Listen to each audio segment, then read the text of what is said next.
nome é Tarsila. Hoje nós iremos apresentar uma aula de cálculos estequiométricos, parte 2.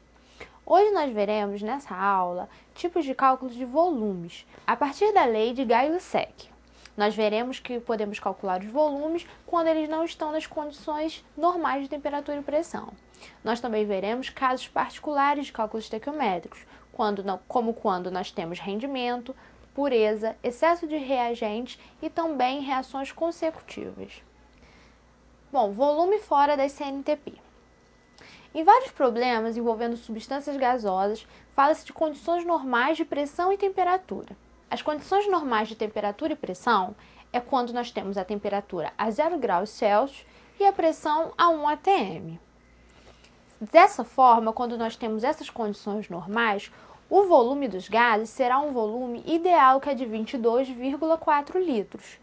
Então, nós vimos na primeira aula que toda vez que nós temos condições normais de temperatura e pressão, um certo gás a 0 graus Celsius e 1 atm, 1 mol desse gás vai ter 22,4 litros.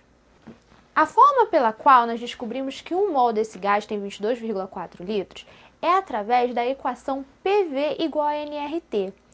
Essa equação é a equação de Clapeyron. Esse físico engenheiro francês, ele estabeleceu uma relação entre as 4 variáveis físicas de um gás, que são temperatura, pressão, volume e o número de mols. Essa relação originou essa equação, que matematicamente ela é escrita: pressão vezes volume será igual ao número de mols, que será igual à constante R, vezes a temperatura.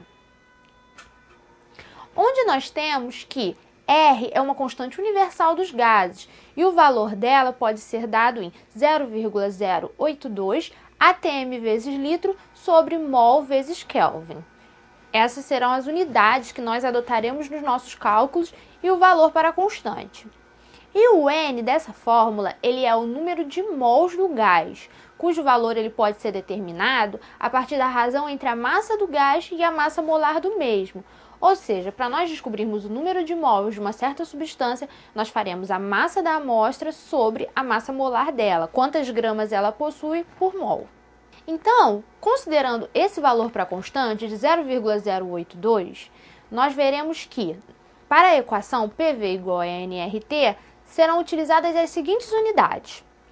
A pressão será dada em atm, o volume será dado em litro, o número de mols pela unidade mol, a massa será dada em gramas e R é a constante dos gases perfeitos, atm vezes litro sobre mol vezes Kelvin. E a temperatura sempre deve ser passada para Kelvin.